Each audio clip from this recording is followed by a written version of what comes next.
নমস্কাৰ সকলোকে। মই আটাৰিঘাট চাহ বাগিচাৰ এটা লেবাৰ কোৱাৰ্টাৰত আছোঁ।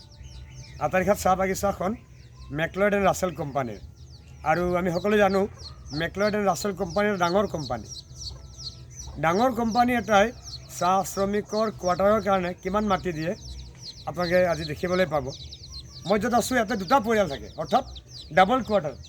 এই যে বেৰাটো আছে, বেৰাটোৰ সিপাৰে এটা ফেমিলি থাকে আৰু বেৰাটোৰ ইপাৰে এটা ফেমিলি থাকে।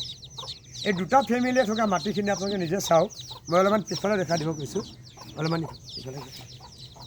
ইফালে অলপ মাটি আছে, বহুত বেছি নাই, কমকৈ আছে। কিন্তু এই গোটেইখিনি মাটি মিলি 1 বিঘা মাটি নহ'ব। দুটা পৰিয়াল থাকে, যদি 5জনকৈও মানুহ থাকে, 10জন মানুহ, যদি তেওঁলোকৰ ল'ৰা থাকে, ডাঙৰ হ'ব, বিয়া বাৰু পাতিব, সংসাৰ বাঢ়িব, তেওঁলোকৰ কাৰণে বসবাস কৰিবলৈ ঠাই লাগিব, ঘৰ দুৱাৰ বনাব লাগিব, লেট্ৰিন বাথৰুমৰ কথা আছে। তাৰোপৰি অলপ শাক পাচলি খেতি কৰিবৰ কাৰণে অলপ স্পেচ লাগে, বা তেনেকৈ নাৰিকল তামোল আদি ৰুবৰ কাৰণে, নেমু টেঙা দুডালমান ৰুবৰ কাৰণে অলপ ঠাই লাগে।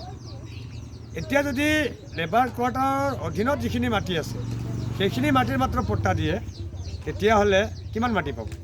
সেইকাৰণে মই কৈ আছোঁ যে আমি ক'ব বিচাৰোঁ যে অতি কমেও এটা শ্ৰমিক পৰিয়ালক 2 বিঘা মাটিৰ পট্টা দিয়ক।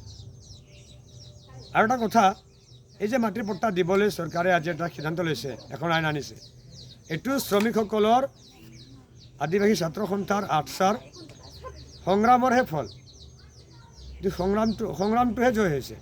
এতিয়া বহু বাকী আছে বাৰু, তথাপিও আমি দাবী কৰিব লাগে অতি কমেও এটা পৰিয়ালক 2 বিঘা মাটিৰ পট্টা দিব লাগে। ধন্যবাদ সকলোকে, নমস্কাৰ।